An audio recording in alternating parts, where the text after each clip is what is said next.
parents all love their kids. But every once in a while, even parents need a little adult time.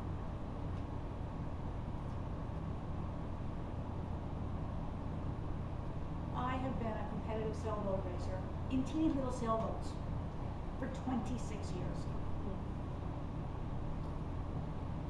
I can't believe how many times I have gone out in this have to make it happen environment, in gear-busting weather, self-imposed exhilaration to get into the competition, time and time again. We needed a break. This last year, we didn't do any competitive racing. We did leisure sailing. At the same time, all of a sudden I noticed that my company was taking a bit of a toll on me. It's been 40 years that I've been pursuing my passion. I've got a great company. I love my clients, which I choose as my kids. Little corporate adolescents.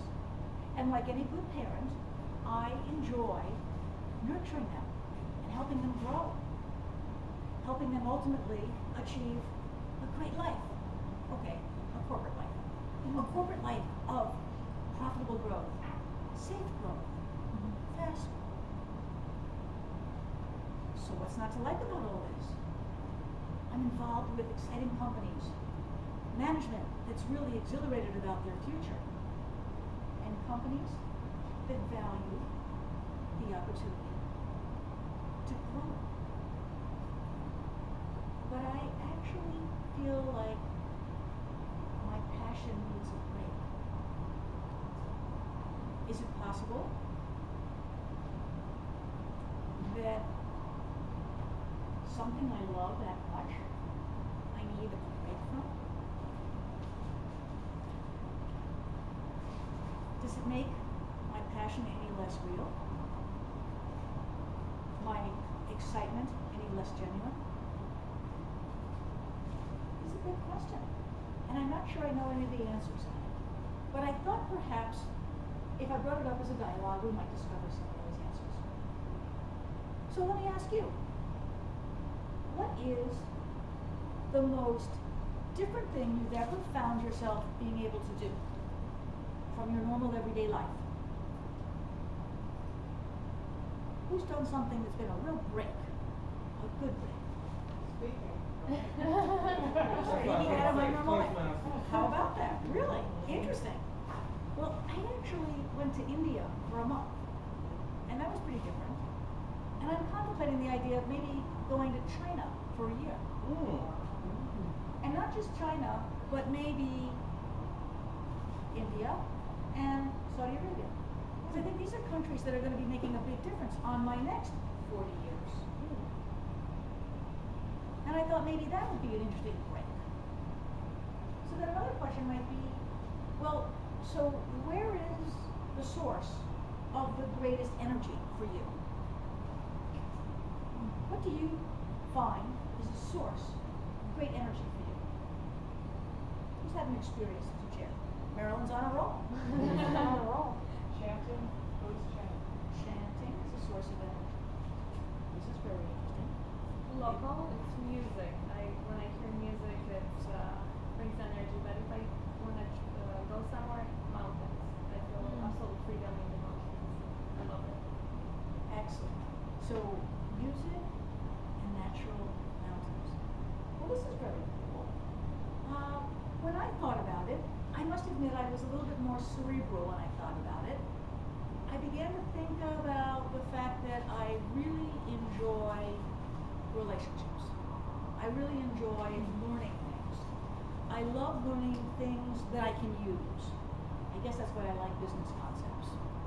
And I found that I like best working with people who are themselves intrigued with learning things, especially when they use them for themselves, like business owners. I consider those people business builders. And I thought, well, if I go to China and India and Saudi Arabia, I could find different people like that in some of the universities and some of the trade associations.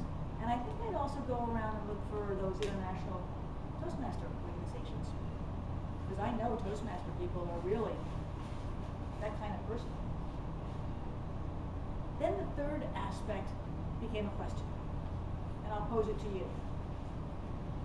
How do you know if you're on track, making progress toward getting your passion right? Having the passion. How do you measure your success with passion? Never thought of that. Setting goals and checking with those goals. Ava, I remembered you were very much of a goal-oriented lady. Very cool. Goals and comparison.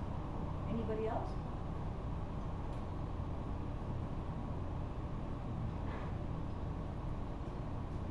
I go by my feeling. Go by your feelings. And in the flow. In the flow. And I think that's very interesting. Because all too often as business people, we're sort of encouraged to sort of track our goals with an income statement and a balance sheet. Is the top line increasing? Is the bottom line increasing? Is what we own escalating in value? Well, recently, it dawned on me that my method and my measure for passion has changed. It doesn't show up on a balance sheet. I think my measure is how much of a friendship, a relationship, a reciprocal relationship I can create. And that made me think about how I experience yoga. When I do yoga, I feel so grounded. Namaste. May the God in me acknowledge the God in you. I guess I've noticed I've got a real spiritual thirst that's demanding that I shift. How I evaluate everything that I'm doing. How I measure everything that I'm doing. I'm beginning to think I'm on a quest for business yoga. And as such, maybe it makes a lot of sense that I should go to an ashtanga and practice the muscle of how I engage in relationships, how I give of myself, and perhaps work even harder on how I receive all that others have to offer me. That puts me in an interesting position. These travels might just be, in fact, what I need, an opportunity to rely on the locals because I don't speak Chinese. I don't know where I am or where I'm going. I am in free fall. And to exchange with the locals the wisdom that I can bring based on my 40 years of working hard at developing my expertise. So travel will be my ashtanga, my ashram, my ashram. I'm getting my Sanskrit stuff confused. And I'm about to embrace this crazy adventure. And I really want to find out what it's all about. And I'm going to share with you what I discovered.